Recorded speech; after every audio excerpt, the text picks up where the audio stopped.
Chen Wen tiba-tiba berubah serius, dan berkata, Tuan Muda Kedua, setiap murid laki-laki langsung dari Sekte Dunia Bawah Misterius kita harus menjalani ritual kebangkitan jiwa-jiwanya ketika dia berusia 15 tahun. Kebangkitan ini sangat penting bagi Anda. Setelah selesai, jiwa bela diri Anda mungkin benar-benar berkembang. Jika itu berkembang menjadi Xuan Wusil, Anda akan menjadi pewaris pemimpin sekte. Petik 2. Jiwa bela diri yang diturunkan di Sekte Dunia Bawah Misterius adalah perisai penyu Xuan Wu.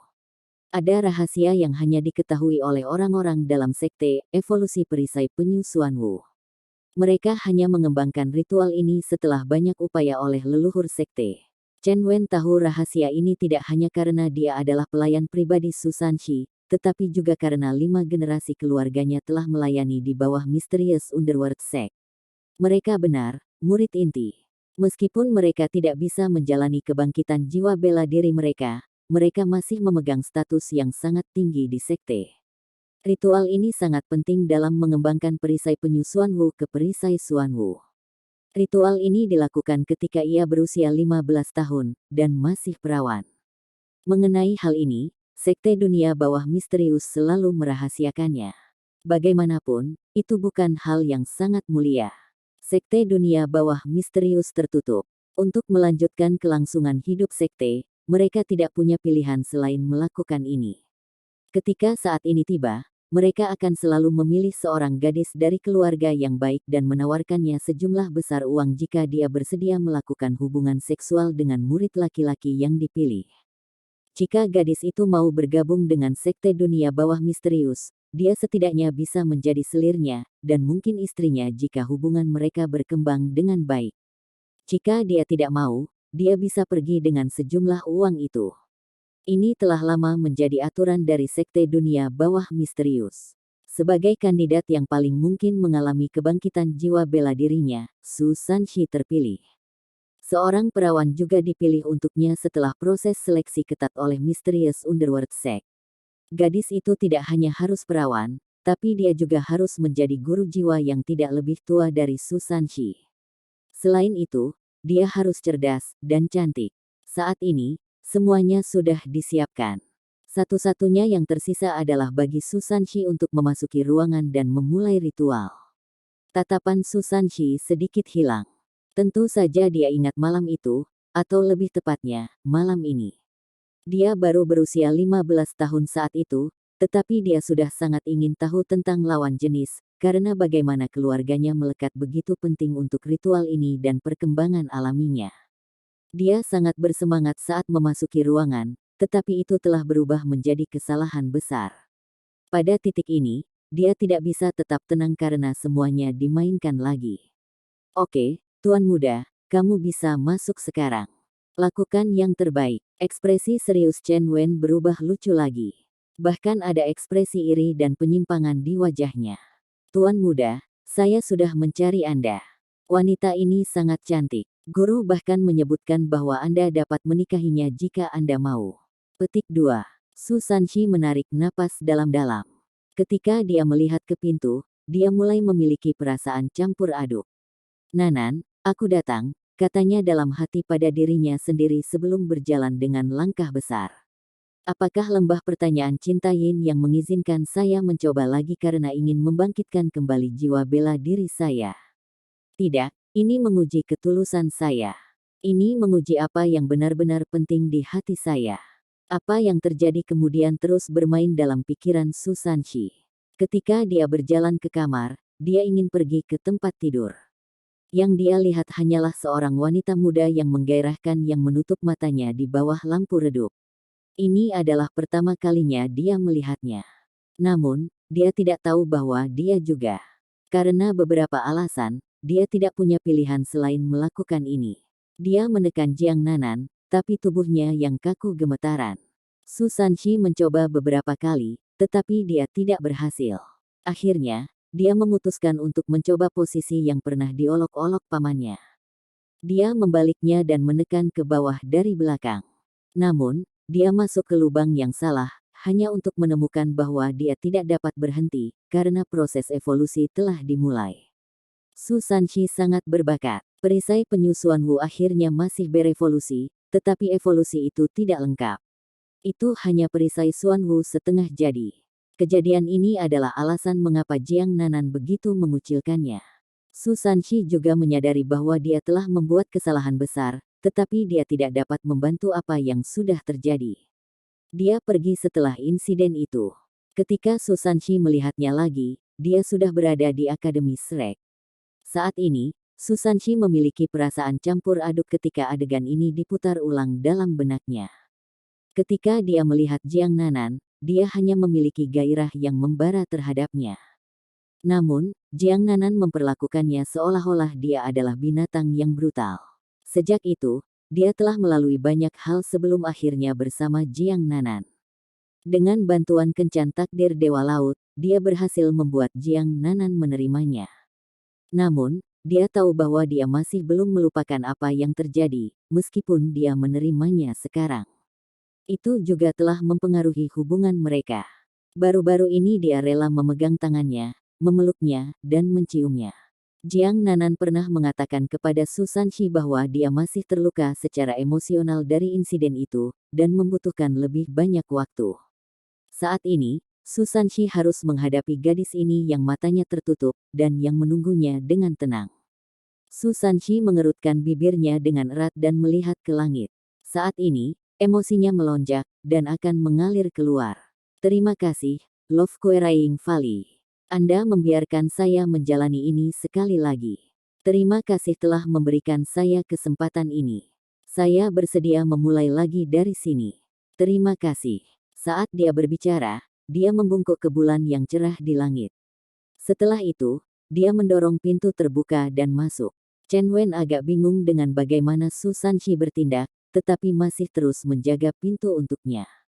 Dia berdiri di luar pintu dan menjaga kamar. Saat dia memasuki ruangan, lampu redup seperti sebelumnya. Su Sanxi masih ingat dengan jelas bahwa dia bersemangat dan gugup ketika dia bergegas ke tempat tidur. Saat ini, dia mengambil langkah lambat. Tubuhnya bahkan bergetar. Saat dia gelisah, dia mengepalkan tangan dengan erat. Dia akhirnya berjalan di depan tempat tidur. Dia melihat Jiang Nanan menunggu takdir, atau lebih tepatnya nasib buruk, tiba. Dia mengangkat kepalanya dan dengan paksa menahan air matanya. Dia dengan lembut meluncurkannya dan duduk di sampingnya di tempat tidur. Jiang Nanan bergidik ketika dia merasakan seseorang datang, dan dia menjadi sangat tegang. Iya, dia masih sangat muda saat itu, sekitar 14 tahun. Aku benar-benar binatang buas. Su Sanxi mengangkat tangannya dan menamparkan wajahnya. Pak, Jiang Nanan tampaknya ketakutan oleh suara tiba-tiba, dan tanpa sadar membuka matanya. Dia sangat gugup, dan menatap Su Sanxi dengan ekspresi ketakutan di wajahnya. Jangan takut, Su Sanxi berkata dengan lembut. Setelah itu, dia berdiri dari tempat tidur dan berusaha menghiburnya. Jiang Nanan dengan lembut menggigit bibir bawahnya. Dia tidak bergerak ketika dia menatapnya. Su Sanxi menarik napas dalam-dalam. Aku minta maaf karena membuatmu takut. Percayalah, saya tidak akan membiarkan Anda membahayakan. Tidak sekarang. Tidak di masa depan. Petik 2. Setelah mendengar kata-katanya, Jiang Nanan tampak agak bingung. Dia tidak tahu harus berkata apa saat menatapnya. Su Sanxi berjongkok di sampingnya sehingga dia bisa melihat lebih dekat wajahnya. Dia dengan lembut berkata, "Namaku Su Sanxi. Saya tahu bahwa mereka memberi Anda uang untuk menyelesaikan ritual ini dengan saya, tetapi saya tidak akan melakukannya. Aku tidak ingin melukaimu." Petik 2. Jiang Nanan sedikit terpana. Namun, ketakutan dan kecemasannya tiba-tiba menghilang. Hanya saja Su Sanxi masih diliputi oleh emosi saat ini, dan tidak menemukannya. Kamu Jiang Nanan, apakah aku benar?" Su Sanxi bertanya dengan lembut. Jiang Nanan mengangguk. Dia berada di bawah selimut ketika Su Sanxi menunjuk ke arahnya dan berkata, "Aku akan pergi ke satu sisi. Anda bisa mengenakan pakaian Anda kembali. Saya pikir Anda akan merasa lebih aman seperti itu. Kita bisa ngobrol setelah itu." Untuk menenangkan mereka, saya tidak bisa meninggalkan ruangan ini malam ini. Petik 2. Jiang Nanan jelas tertegun. Tapi, jiwa bela dirimu harus diolah. Su Sanshi memotongnya. Aku tidak bisa menjadi binatang buas bahkan jika itu masalahnya. Sudah kubilang aku tidak akan menyakitimu. Tidak sekarang. Tidak di masa depan. Bagaimana kebangkitan jiwa bela diri saya dibandingkan dengan Anda? Jadi bagaimana jika itu perisai Xuanwu? Jadi bagaimana jika saya menjadi master sekte? Mereka tidak seberapa dibandingkan dengan Anda. Saya bersedia menyerahkan segalanya untuk Anda. Bahkan jika aku tidak bisa memasuki halaman dalam Akademi Shrek di masa depan dan menjadi anggota dari 7 monster Shrek, aku masih bersedia. Petik 2. Saat dia berbicara, Su Sanshi berdiri dan berbalik. Dia berjalan ke sudut dan menghadap ke dinding. Dia tersenyum. Trauma di hatinya akhirnya telah dihapus. Setelah bertahun-tahun, trauma, rasa sakit, dan rasa bersalah di hatinya akhirnya menghilang. Iya. Saya bisa memberikan segalanya untuk Anda, Nanan. Aku cinta kamu. Jika kita dapat memulai dari awal, saya bersedia menggunakan semua yang saya miliki untuk memperbaikinya. Aku akan mencintaimu dengan sepenuh hati sehingga kamu tidak lagi trauma. Air mata mulai mengalir di wajahnya saat dia tersenyum. Aku sudah selesai berubah. Kamu bisa datang. Suara Jiang Nanan terdengar di belakangnya. Diam. Hanya keheningan di sekitar. Bulan bersinar sangat terang pada malam ini. Namun, Jiang Nanan merasakan perasaan yang sangat beragam. Saat ini, dia berdiri di luar desa sambil membawa sesuatu di tangannya. Segala sesuatu di sekitarnya terasa sangat akrab dan jelas dalam ingatannya. Jantungnya tampak bergetar ketika dia merasakan aura di sekitarnya. Dia dengan lembut menggigit bibirnya saat rambut ungunya mengalir di belakang kepalanya. Dia menatap matahari dan bulan, dan diam-diam bertanya, mengapa saya kembali ke sini? Mengapa? Mengapa saya kembali ke tempat ini, di mana saya pernah sangat ketakutan? Apakah ini untuk mengingatkan saya pada ingatan saya yang paling menyakitkan? Apakah ini untuk membuat saya mengalami rasa sakit itu sekali lagi? Tidak, saya tidak mau. Saya tidak mau. Jiang Nanan menggelengkan kepalanya dengan paksa, dan air matanya mengalir tak terkendali. Dia tidak akan pernah melupakan tempat ini. Malam itu, lelaki itu, yang tubuhnya tiba-tiba mulai bersinar hitam, membawaku begitu banyak rasa sakit dan penghinaan. Saya sudah trauma sejak pengalaman itu, meskipun pria itu. Jiang Nanan dalam semangat rendah saat dia berjalan maju. Dia masih ingat dengan jelas bahwa dia telah mengirim sejumlah uang kembali setelah menerimanya dan segera pergi ke Akademi Shrek. Itu karena dia terlalu malu untuk melihat ibunya lagi. Beberapa tahun telah berlalu sejak itu, tetapi dia hanya berkomunikasi dengan ibunya melalui surat. Dia juga mengirim sejumlah uang kembali kepadanya, tetapi dia tidak pernah memiliki keberanian untuk kembali menemuinya. Dia takut menghidupkan kembali rasa sakit jika dia melihat ibunya. Saya ingin melihat ibu saya lagi dan secara pribadi memberikan uangnya. Meskipun dia selalu mengaku sehat setiap kali dia menulis surat kepadaku, apakah dia benar-benar sehat? Saya sangat bodoh. Tidak peduli apa yang telah saya lakukan, ibu akan selalu mencintaiku. Dia akan memaafkanku. Bu, aku sangat merindukanmu. Air matanya mengalir lebih deras. Kerinduannya untuk melihat ibunya sepertinya mengurangi trauma yang dia alami. Dia berlari dengan cepat. Meskipun kemampuannya hanya pulih ke standar Master Jiwa 3 Cincin, dia masih jauh lebih cepat daripada Master Jiwa lain dari tingkat yang sama, karena jiwa bela dirinya adalah kelinci Softban. Akhirnya, dia melihat tempat itu. Itu adalah klinik terkemuka di kota itu, yang menawarkan layanan pengobatan dan rehabilitasi terbaik. Alasan mengapa dia menyetujui permintaan keluarga pria itu adalah karena ibunya. Dia semakin dekat dan lebih dekat ke klinik. Sama seperti hari itu, pemilik klinik berdiri di pintu. Pemiliknya memberikan sejumlah uang dan pil Xuanwu ilahi yang hanya sekte Xuanming yang harus merawat ibunya. Setelah dia melihat ibunya mengkonsumsi pil Xuanwu Divine dari luar jendela, dia dengan cepat berbalik dan lari. Dia disiksa saat itu, dan siksaan itu telah berlangsung bahkan sampai sekarang. Bu, bagaimana kabarmu? Dia sangat merindukan ibunya. Namun, klinik itu berubah menjadi ilusi ketika Jiang Nanan hendak mencapai pintu depan. Segala sesuatu di sekitarnya menjadi ilusi. Tidak, Tidak, kenapa kau membawaku ke ilusi ini, tapi jangan biarkan aku melihat ibuku. Tolong, biarkan aku melihat ibuku. Jiang Nanan berteriak dan meratap. Setelah itu, dia menyadari bahwa semua yang ada di depannya telah menjadi jelas kembali. Namun, dia tidak lagi bisa mengendalikan tubuhnya. Klinik di depannya tampak transparan. Semuanya terdistorsi, dan sebuah pikiran tiba-tiba muncul di benaknya. 1 hari kemudian. Sehari kemudian, apa artinya? Jiang Nanan mulai menjadi gelisah bahkan sebelum dia pulih dari kebingungannya. Ini karena dia akhirnya melihat ibunya, yang sedang berbaring di tempat tidur, dan tampak sangat pucat. Saat ini, tubuh ibunya berdesir dengan cahaya hitam. Itu adalah efek dari mengkonsumsi pil Xuanwu Divine. Bu, bu, Jiang Nanan berteriak. Namun, suaranya tidak bisa didengar. Pada saat ini, dia melihat orang lain. Orang lain telah berjalan ke bangsal ibunya. Kenapa? Mengapa dia ada di sini? Jiang Nanan tertegun. Orang yang telah berjalan ke bangsal adalah Su Sanxi. Chen Wen juga mengikuti di belakangnya. Su Sanxi tampak sangat puerile, tetapi Jiang Nanan tahu bahwa kultivasinya sudah dekat dengan 4 cincin. Dia lebih kuat dari dia. Tiba-tiba, Su Sanxi dan Chen Wen mulai berbicara satu sama lain. Apakah dia ibu dari gadis itu? Kenapa dia tidak ada di sini? Petik 2. Chen Wen menggaruk kepalanya dan menjawab, aku juga tidak tahu. Saya hanya mendengar bahwa ibunya tinggal di sini.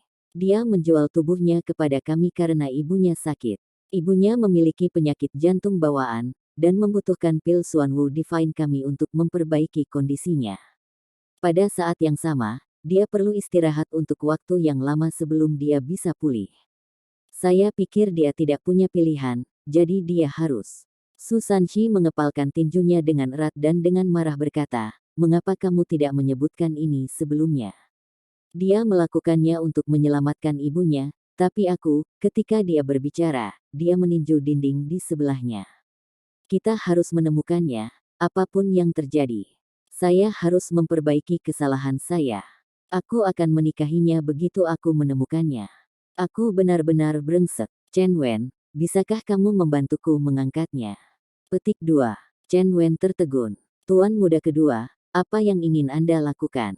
Su Sanxi berkata, sementara kekuatan obat pil Divine Xuanwu ringan, ia mencerna dengan sangat lambat. Lebih jauh lagi, semakin lama waktu yang dibutuhkan untuk pencernaan, semakin lemah efek pil. Saya bisa menggunakan kekuatan jiwaku untuk mempercepatnya, jadi dia akan bisa menyerap kekuatan obat pil dengan lebih mudah. Lagi pula, kekuatan jiwaku saling melengkapi dengan pil ilahi Xuanwu. Petik 2. Chen Wen buru-buru berkata, kamu tidak bisa melakukan ini, Tuan Muda. Anda baru saja mengalami kebangkitan kedua jiwa bela diri Anda. Kamu tidak bisa melakukan ini, Anda akan melukai vitalitas Anda. Petik 2. Su Sanxi masih geram. Aku harus melakukannya bagaimanapun caranya. Saya sangat menyakitinya. Apa itu vitalitas kecil?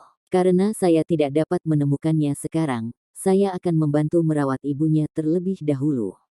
Petik 2. Chen Wen dengan enggan mengangkat ibu Jiang Nanan di bawah tuntutan Su Sanxi. Jiang Nanan linglung saat dia menyaksikan semua ini. Dia bergumam pada dirinya sendiri, Sanxi. Semua yang ada di depannya tiba-tiba terasa semakin cepat. Jiang Nanan melihat Su Sanxi duduk di belakang ibunya dan mengaktifkan kekuatan jiwanya. Akhirnya, dia pingsan, tetapi ibunya terbangun. Dia juga melihat bagaimana Su Sanxi memberitahu petugas klinik untuk merawat ibunya sebelum memberi mereka sejumlah besar uang. Waktu berlalu dengan cepat. Pikiran yang muncul di benaknya sebelumnya muncul lagi, 1 minggu kemudian. Chen Wen datang ke klinik dengan banyak makanan dan kebutuhan sehari-hari. Dia mengunjungi ibunya atas nama Su Sanxi. 2 minggu kemudian, Chen Wen datang berkunjung lagi. 3 minggu kemudian, setiap minggu, Chen Wen akan mengunjungi ibunya atas nama Su Sanxi. Namun, dia meminta ibunya untuk tidak memasukkan kunjungannya dalam suratnya ke Jiang Nanan. Setengah tahun kemudian, Su Sanxi secara pribadi mengunjungi ibu Jiang Nanan. Dia sebenarnya di sini untuk mengunjungi ibu. Tapi saya tidak pernah kembali. Air mata mengalir di wajah Jiang Nanan sekali lagi. Ketika dia melihat bagaimana ibunya dan Su Sanshi memiliki percakapan yang menyenangkan, bagaimana Su Sanshi membantu memijat bahu ibunya dan menyembuhkan tubuhnya dengan kekuatan jiwanya, Jiang Nanan menangis terseduh-seduh. Idiot ini dia tidak pernah mengatakan apapun padaku. Dia telah membantu merawat ibuku selama ini. Bodoh, brengsek. Kenapa kamu tidak memberitahuku? Sosok ibunya perlahan memudar. Namun, pipinya yang merah dan memerah, senyumnya yang murah hati dan tatapan ramah di mata Su Sanshi tertanam dalam benak Jiang Nanan. Semua ini nyata. Itu pasti nyata. Sanshi. Segala sesuatu di depannya tiba-tiba berubah. Lingkungannya redup, dan Jiang Nanan terpana menyadari bahwa dia sedang berbaring di tempat tidur. Setelah ini, dia mendengar suara yang dikenalnya. Aku minta maaf karena membuatmu sangat ketakutan. Percayalah, saya tidak ingin Anda membahayakan. Tidak sekarang. Tidak di masa depan. Petik 2. Namaku Su Sanshi. Saya tahu mereka memberi Anda uang untuk menyelesaikan ritual ini dengan saya, tetapi saya tidak akan melakukannya. Aku tidak ingin melukaimu. Petik 2. Kamu Jiang Nanan, apakah aku benar? Su Sanshi bertanya dengan lembut. Jiang Nanan mengangguk. Aku akan pergi ke satu sisi. Anda bisa mengenakan pakaian Anda kembali. Saya pikir Anda akan merasa lebih aman dengan cara ini. Kita bisa ngobrol setelah itu. Untuk menenangkan mereka, saya tidak bisa meninggalkan ruangan ini malam ini. Petik 2. Jiang Nanan tertegun. Tapi, jiwa bela dirimu harus diolah. Aku tidak bisa menjadi binatang buas bahkan jika itu masalahnya. Sudah kubilang aku tidak akan menyakitimu. Tidak sekarang. Tidak di masa depan. Bagaimana kebangkitan jiwa bela diri saya dibandingkan dengan Anda? Jadi bagaimana jika itu perisai Xuanwu? Jadi bagaimana jika saya menjadi master sekte? Mereka tidak seberapa dibandingkan dengan Anda. Saya bersedia menyerahkan segalanya untuk Anda. Bahkan jika aku tidak bisa memasuki halaman dalam Akademi Shrek di masa depan dan menjadi anggota dari 7 monster Shrek, aku masih bersedia. Petik 2. Saat dia melihat punggungnya yang teguh dan kata-katanya yang teguh, Jiang Nanan tidak bisa lagi menahan air matanya. Aku sudah selesai berubah.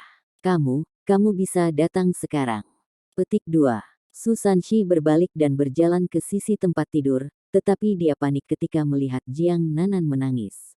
Nanan, jangan menangis. Jangan khawatir, aku tidak akan melakukan apapun padamu bagaimanapun caranya. Aku tidak akan melukaimu. Saya menjamin Anda bahwa saya tidak akan menyentuh Anda. Petik 2. Aku tidak peduli, isak Jiang Nanan. Apa? Su Sanshi linglung ketika dia melihat Jiang Nanan tiba-tiba duduk di tempat tidur. Dia tidak mengenakan pakaian apapun, dan gerakannya menunjukkan bahunya yang putih dan lembut. Apa katamu? Jiang Nanan tiba-tiba melompat ke arahnya dan memeluk lehernya. Suaranya hampir tak terdengar karena dia menangis. Aku bilang aku tidak peduli. Bodoh, aku bilang aku tidak peduli. Aku mencintaimu, Sanshi. Petik 2. Lingkungan mereka langsung menjadi sangat sunyi. Namun, tubuh Su Sanshi dan Jiang Nanan mulai berubah.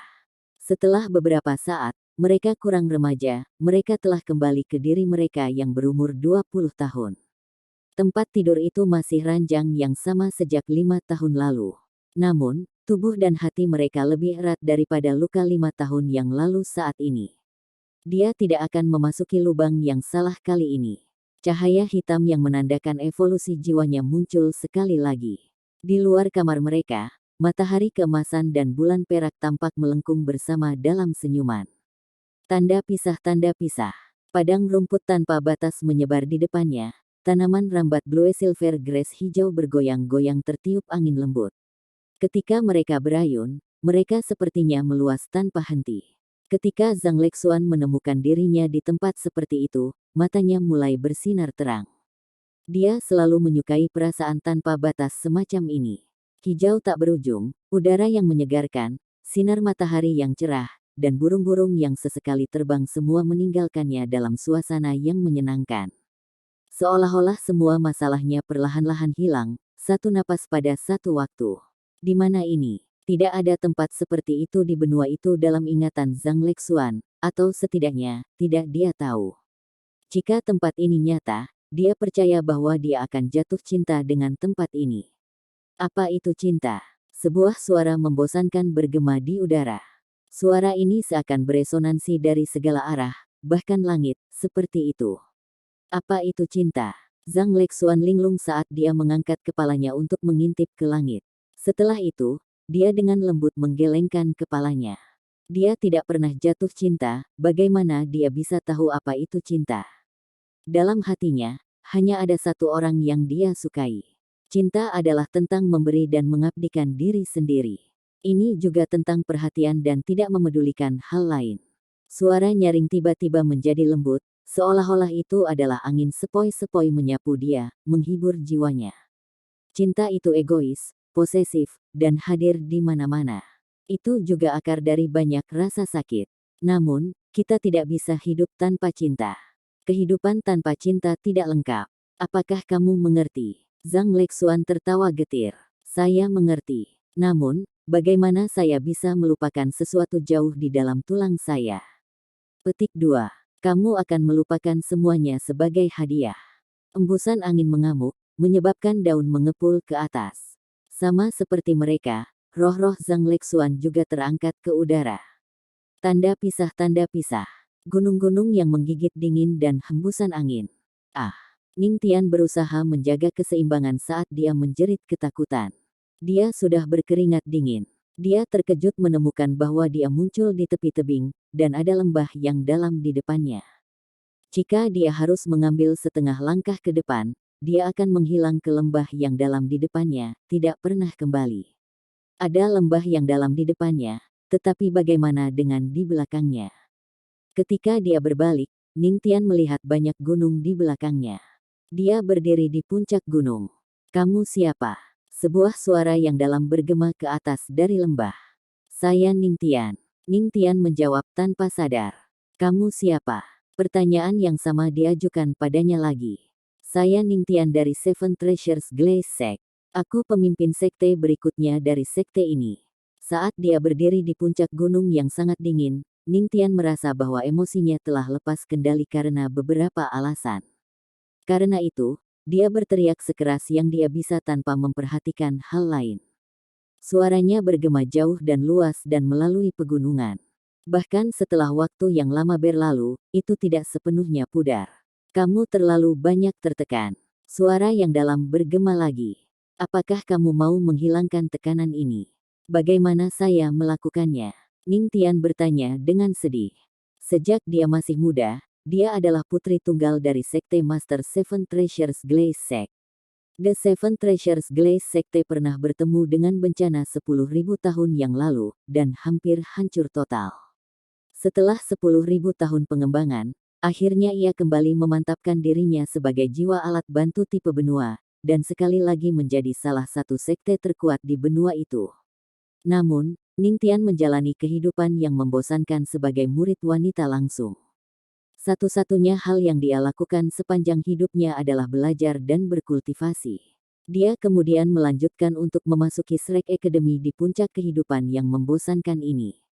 Awalnya, dia dianggap sebagai anak terpilih dari surga, dan berpikir bahwa dia akan menjadi yang terbaik di antara mereka yang seusia dengannya. Namun, dia segera mengetahui tentang generasi emas Akademi Shrek. Dia bertemu dengan Wang Donger yang tak terkalahkan, Dai Huabin yang berbakat, Xie Huanyu dan akhirnya Huo Yuhao, orang yang paling aneh, yang memiliki 2 jiwa bela diri, kekuatan spiritual yang luar biasa, dan bahkan ultimate ace. Ketika dia terus bergaul dengan mereka, dia menyadari bahwa dia tidak sebagus yang dia kira. Meskipun dia masih sangat luar biasa, sorotan matanya telah sepenuhnya dicuri oleh yang lain. Jelaslah betapa tersiksanya perasaannya.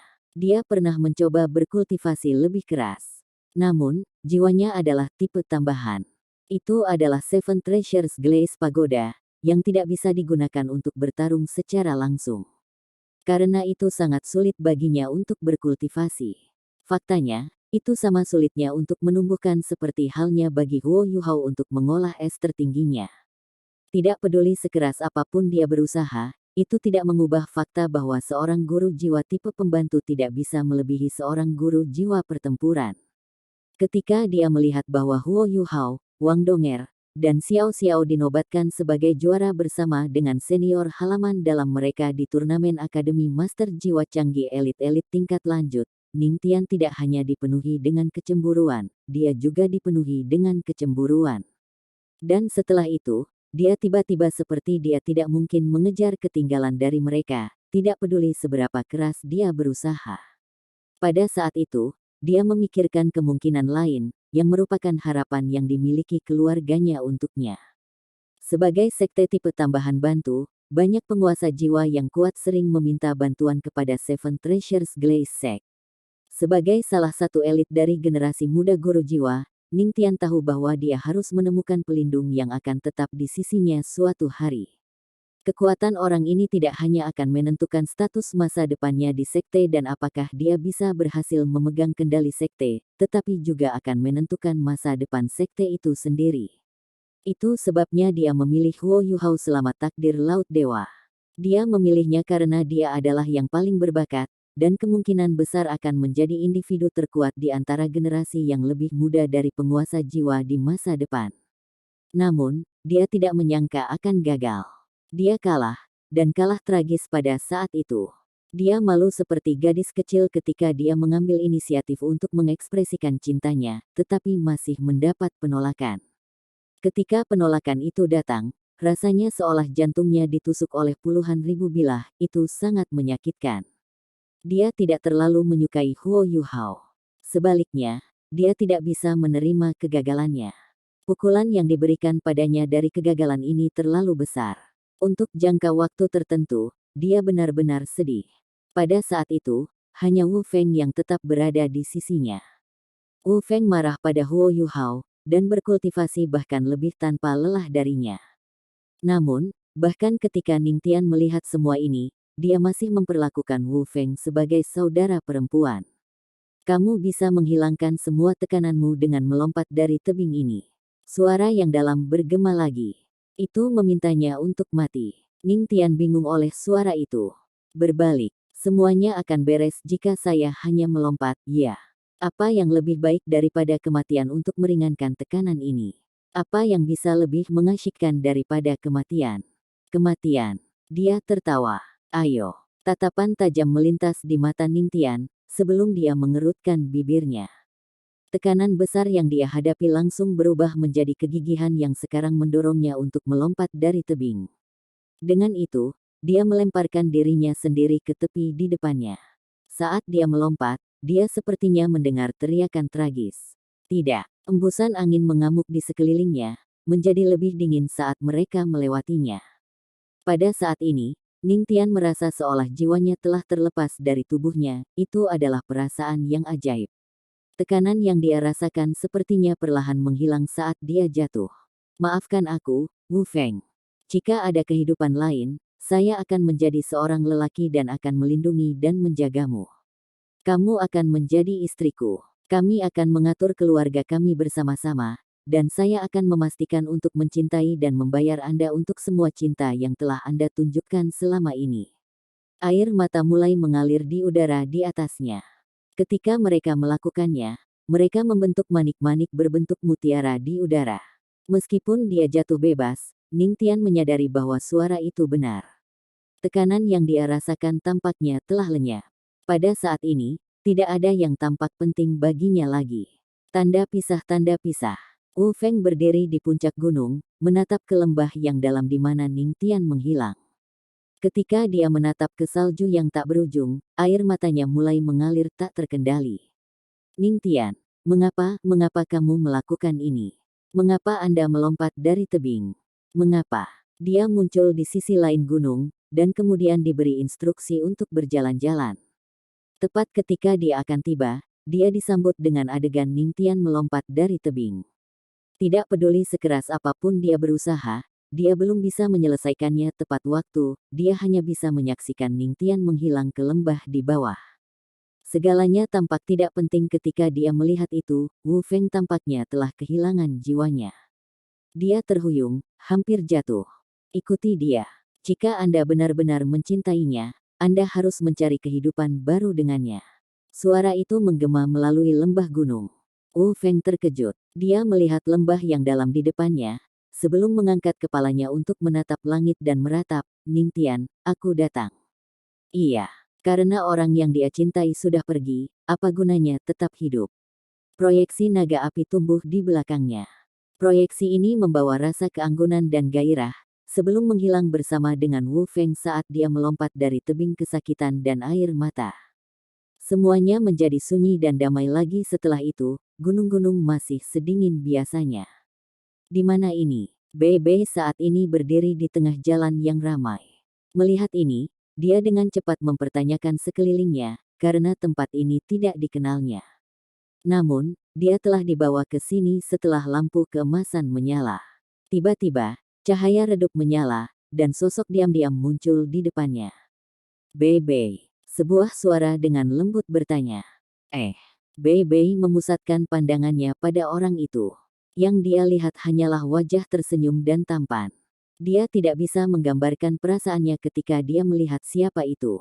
Orang ini memiliki rambut biru langit yang panjang, mengalir, sementara mata biru mereka mengandung tatapan sedalam dan tak terbatas seperti lautan. Dia mengungkapkan senyum lembut di wajahnya yang membuatnya tampak sangat dapat diandalkan. "Ikuti aku." Orang itu perlahan berbalik. Hanya dalam satu langkah, dia sudah bergerak lebih dari 10 meter ke depan. Meskipun Bebe tidak tahu apa yang sedang terjadi, dia sangat jernih bahwa dia dalam ilusi lembah peminta cinta Yin Yang. Dia dengan cepat mengikuti orang yang baru saja muncul. Pria itu tidak berjalan terlalu cepat atau terlalu lambat, dia bergerak dengan kecepatan yang bisa dia ikuti dengan nyaman. Anehnya, para pengamat tampaknya tidak memperhatikan langkah cepat mereka. Siapa sebenarnya orang ini? Bebe bertanya-tanya saat dia bergerak. Akhirnya, pria itu berhenti di luar rumah.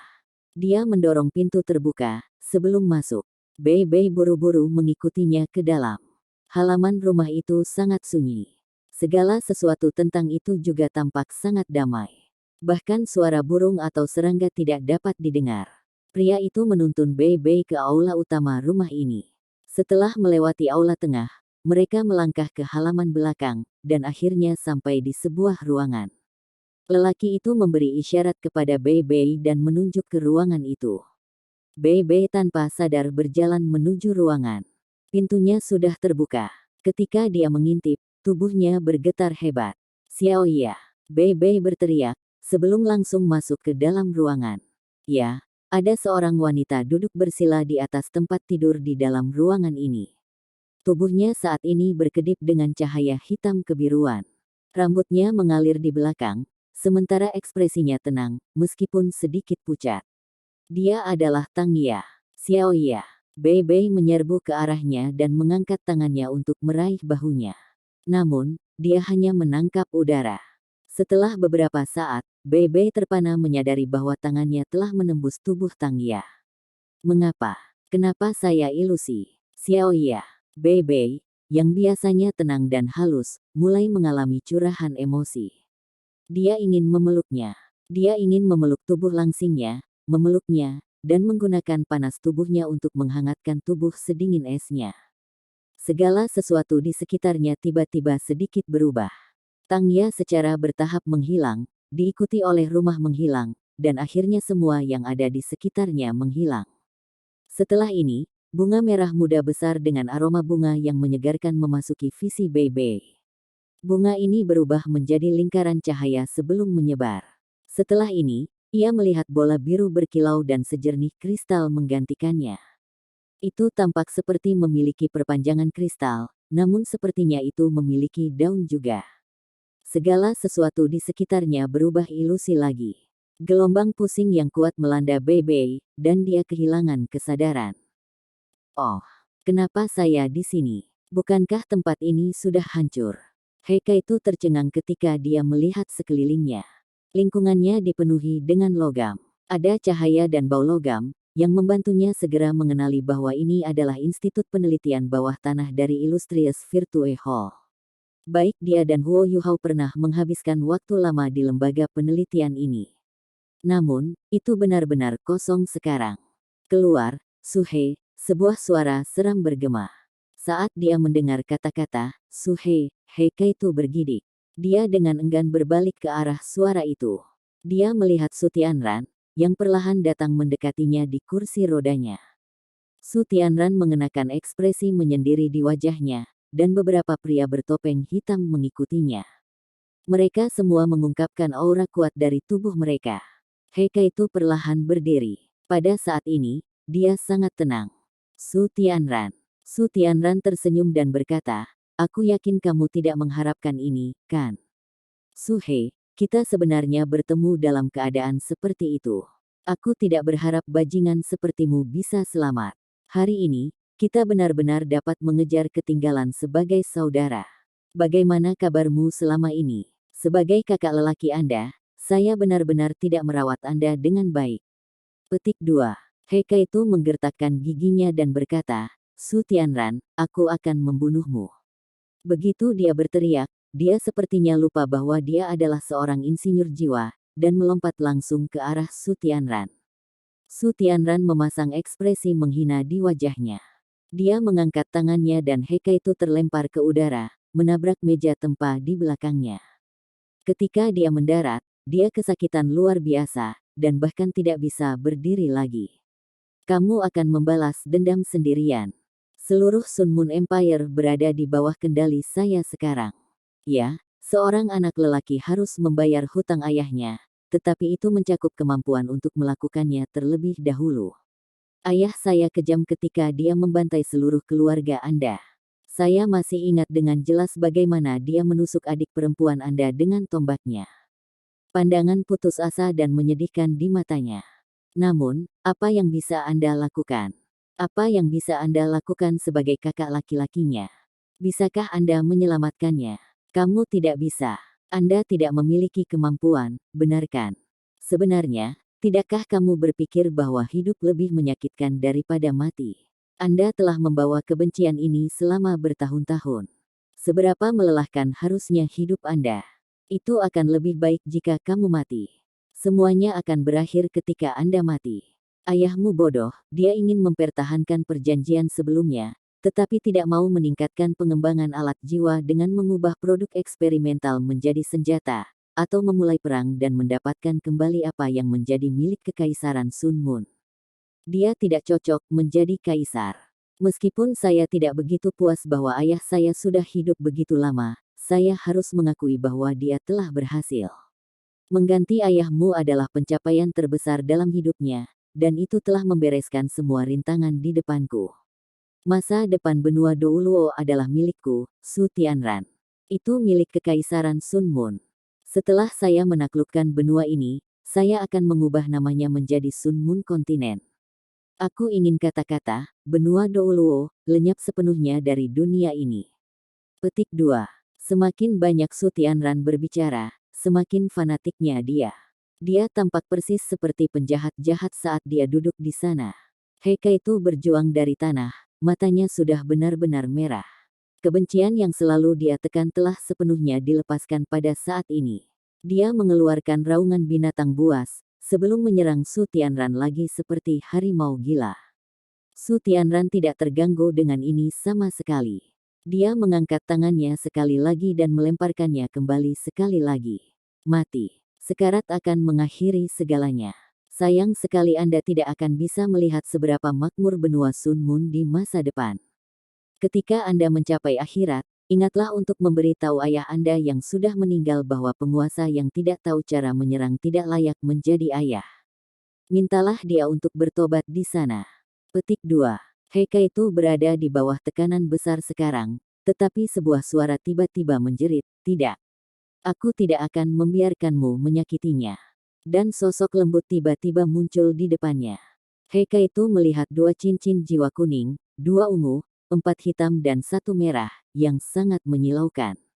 Xiao Xiao, kapan Xiao Xiao menjadi Douluo berjudul? Saat ini, Xiao Xiao tampaknya sudah dewasa, dan sosoknya menjadi lebih ramping. Dia tampaknya memiliki aura heroik yang lebih besar dan keanggunan yang lebih dewasa tentang dirinya sekarang.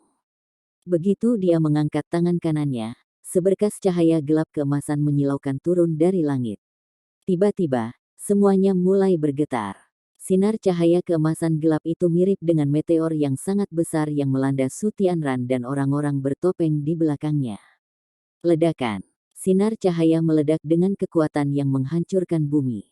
Ledakan yang mengerikan mengubah segala sesuatu di sekitarnya menjadi bubuk.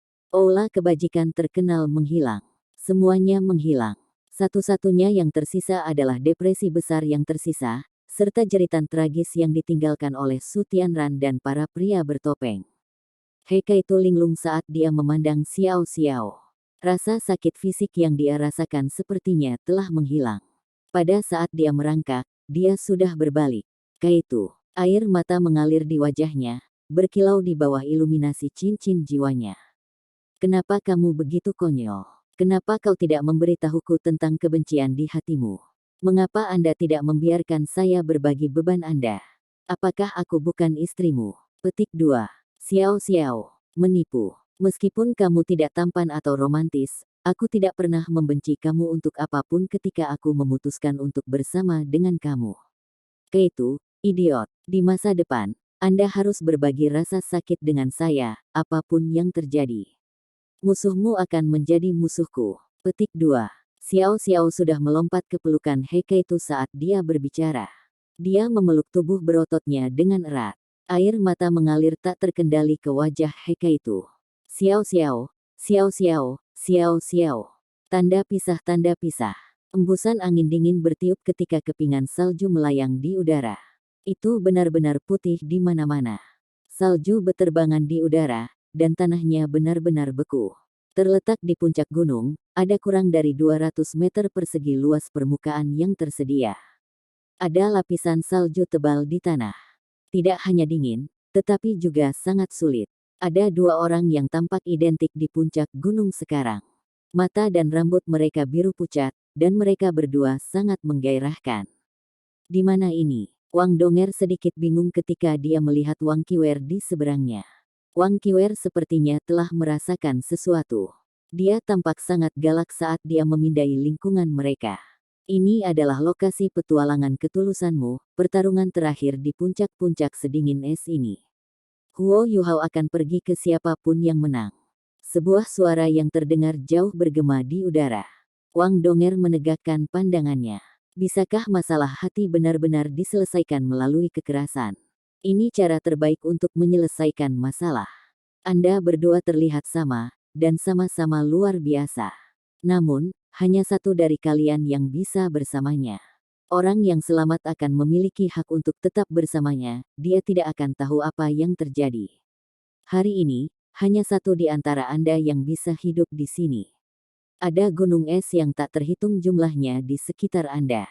Jika tidak ada dari kalian yang mati, kalian berdua akan tetap di sini selamanya.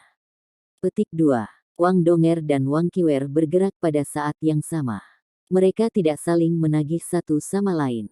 Sebaliknya, mereka berbalik dan bergegas menuju tepi puncak es mereka untuk melihat ke bawah. Bahkan dengan karakternya yang dingin, ekspresi Wang Qiwer berubah drastis saat dia menatap ke bawah. Mereka berada di puncak es yang berdiri bebas. Hanya ada lembah yang dalam di bawah, kedalaman yang tidak dapat ditentukan. Embusan angin dingin terus bertiup ke atas. Bahkan saat dia melirik ke bawah, Wang Qiwer bisa merasakan tubuhnya berubah kaku. Ya, ini adalah zona terlarang.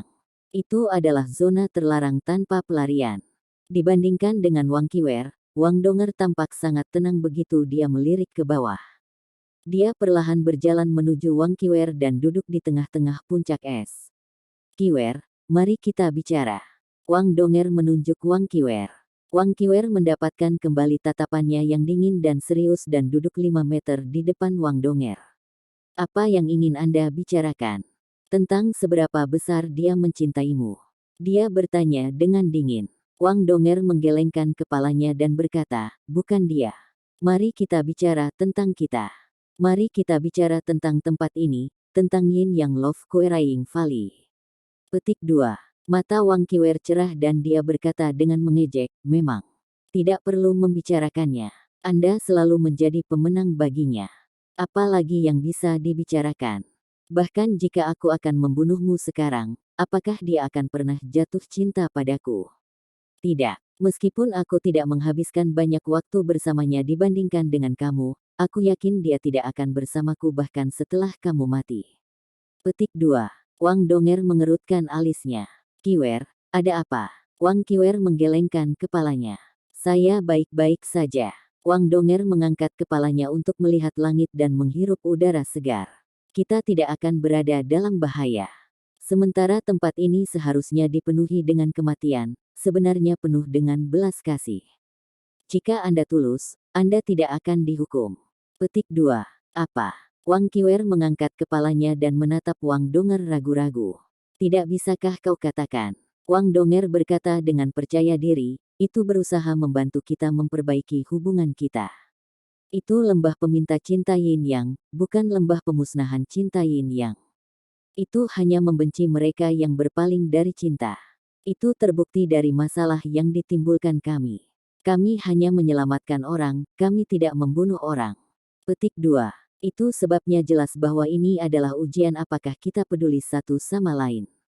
Wang Kiwer menjadi normal kembali. Lalu bagaimana kita meninggalkan tempat ini? Wang Donger menggelengkan kepalanya dan menjawab, aku juga tidak tahu. Mari kita pergi.